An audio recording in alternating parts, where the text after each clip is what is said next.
LG가 영경혁 감독을 선택한 이유는 바로 때문입니다.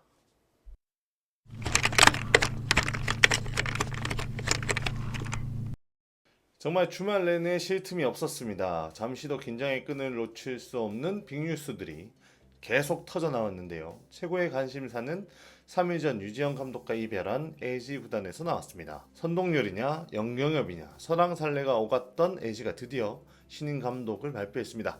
그 주인공은 바로 영경협 KBS 스포츠 해설위원입니다. 여기엔 사연이 많았죠. 이미 모매체에서 영경협 감독 선임 기사가 나왔다가 바로 사과되는 일이 있었어요.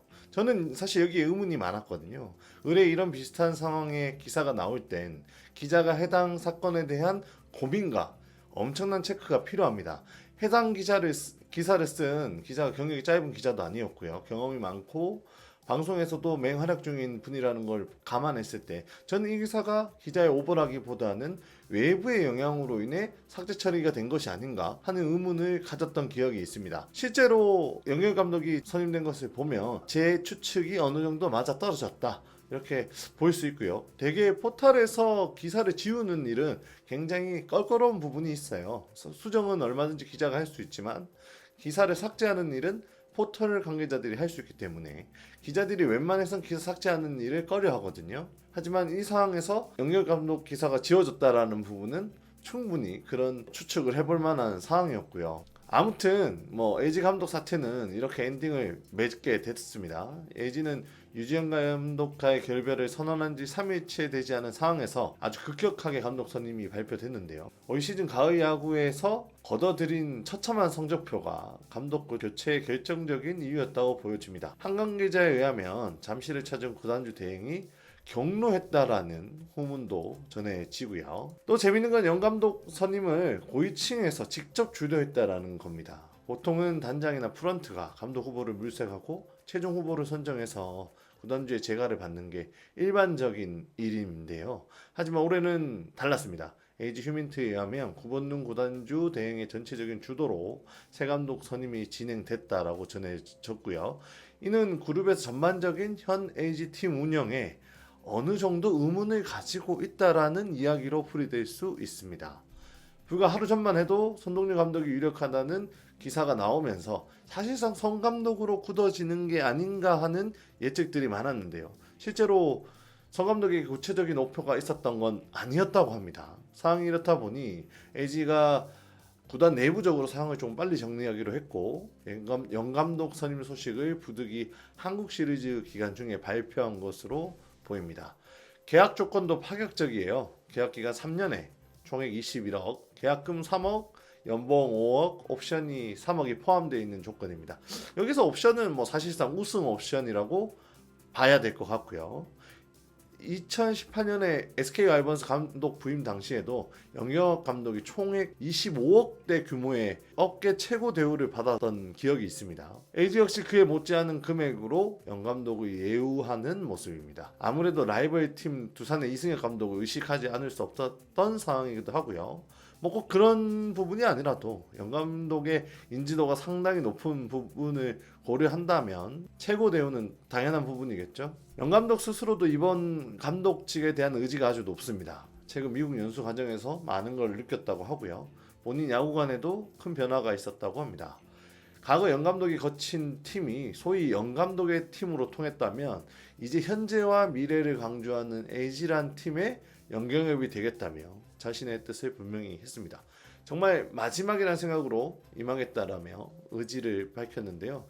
이번에는 정말 신바람 야구를 불러일으켜 세울 수 있지 않을까 기대를 해보기도 합니다. 자, 이제 영경혁 감독의 이력을 한번 살펴보겠는데요.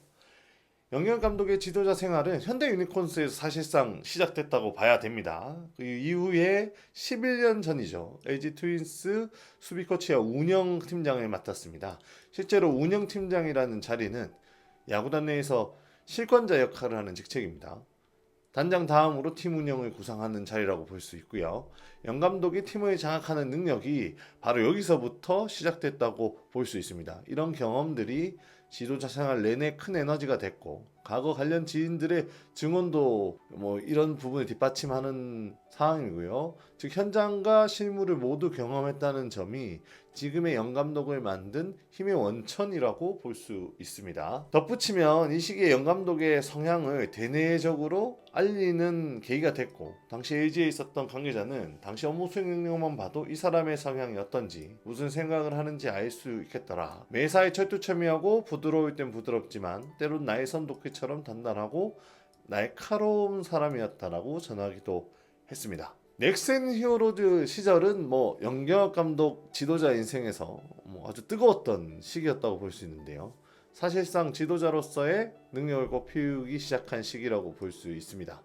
창단 후 얼마 되지 않은 팀을 한국 시리즈까지 올려놓는 기염을 토했고요. 또 강정호라든지 황정윤이라는 또 젊은 선수들의 기량을 만개시킨 시기이기도 합니다. 좋지 않은 환경에서 최선의 결과를 낳았다고 당시에 많은 분들이 높게 평가를 했던 기억이 있습니다.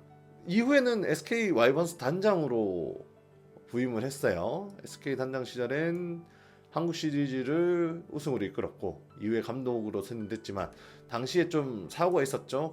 경기 중에 좀 쓰러지는 일도 있었고, 팀 부진과 또 맞물렸다는 점이 좀 아쉬운 대목이었습니다. 이후에 영 감독은 야인으로 돌아갔고, LG 감독이 되기 전까지는 해설위원을 겸직했고요. WBC 기술위원장을 맡아 활동을 하기도 했었습니다. 이 WBC 기술위원장 자리 때문에 어떤 감독이 된다는 것은 좀 쉽게 예상을 못했던 부분이기도 한데요. 여러 가지 좀 이해관계가 다 잘 해결이 돼서 문제없이 팀을 옮길 수 있었습니다. 그렇다면 LG가 영경혁 감독을 선택한 이유는 무엇일까요?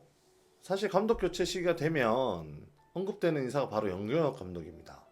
현재와 미래를 모두 책임질 수 있는 감독으로 영경혁만한 인물이 없다라는 것이 야구계에선 거의 정설처럼 받아들여지거든요. 실제로 넥센과 SK, 현재 키움, SSG 모두 영감독이 거쳐갔던 팀입니다. 그리고 그 어떤 지도자보다 영감독의 영향을 많이 받은 팀이라고 볼 수 있는데요. 공교롭게도 올해 한국 시리즈에서 두 팀이 자웅을 겨루고 있습니다.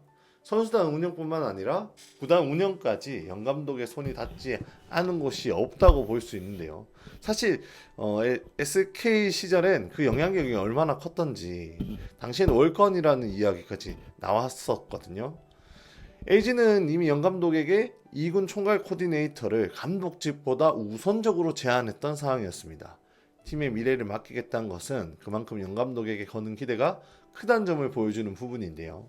과거 넥센 시절부터 육성의 강점이 있었고 SSG에서 마찬가지였기 때문에 총괄 코디네이터 자리에 이보다 더 좋은 적임자가 없었다라는 점, 여기다 선수단 운영에도 어느 정도 노하우가 있다는 것은 야구에서 모르는 사람이 없죠. 영 감독의 성향은 아주 철저합니다. 선수단을 완전히 장악해 운영하는 지도 방식을 가지고 있어요.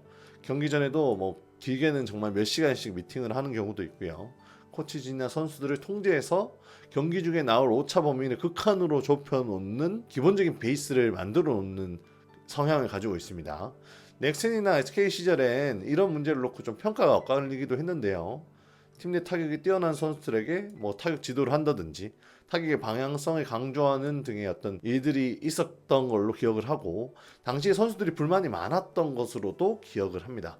실제로 공을 좀 오래 보는 스타일의 공격 접근법 때문에 팬들의 공분이 사기도 했죠. 자신이 확신을 가진 선수에게는 끝까지 신뢰를 주는 스타일로 워낙 자신이 믿는 선수에게 확실한 믿음을 주는 타입인데, 그걸 좋아하는 선수도 있고 부담을 느끼는 선수도 있습니다.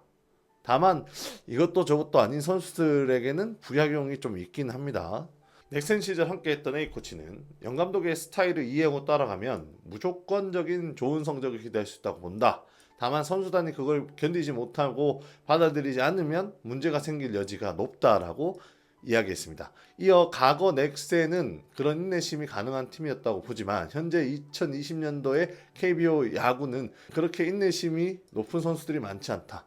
요즘 젊은 선수들은 정껏 자유분방하기 때문에 중간 지점을 찾으셨다면 LG는 우승 시계의 주인공을 찾게 될지도 모른다라고 이야기를 했습니다. 미국 연수 과정에서 영 감독에 도왔던 한 지도자는 재밌는 이야기를 들려줬는데요. 연수기가 많은 이야기를 나누면서 감독님의 스타일이 가관 많이 달라졌구나 하는 걸 느꼈고, 선수 시절엔 감독님을 보면 막연히 빡세겠구나 하는 느낌이 강했는데, 지금은 젊은 선수들과의 소통이나 배려 같은 부분에서 느끼신 게 많구나, 현 세대에 맞춰가기 위한 고민을 많이 하셨구나 하는 생각이 들더라 라고 이렇게 여담을 전해줬습니다. 더 재밌는 건 올해 정규 시즌이 끝나고 실제 영감독을 영입하기 위해 준비했던 구단들이 있다는 점입니다. 이 두 구단은 대기업을 모기업으로 둔 지방권 구단인데요. 영감독을 두고 장고의 고민을 했던 것으로 알려졌습니다.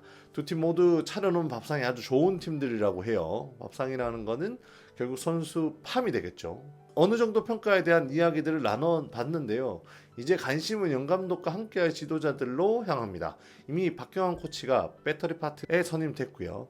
영감독은 이와 별개로 기존 코치진과 함께 가겠다라는 의지를 내비치기도 했습니다. 수석 코치는 이미 확정이 됐습니다. 빠르면 2주 안에 발표될 것으로 보이고요. 감독과는 이 스타일의 차이가 좀 큰 지도자가 선임될 것으로 보입니다. LG가 빠르게 변화를 시도하고 있습니다. 이미 팀 전력은 리그 최고 수준으로 꼽힙니다. 그런 상황에서 어렵게 내린 결정인 만큼 좋은 성과가 있기를 기대합니다. 좋아요와 구독으로 많은 응원 부탁드리겠습니다. 감사합니다.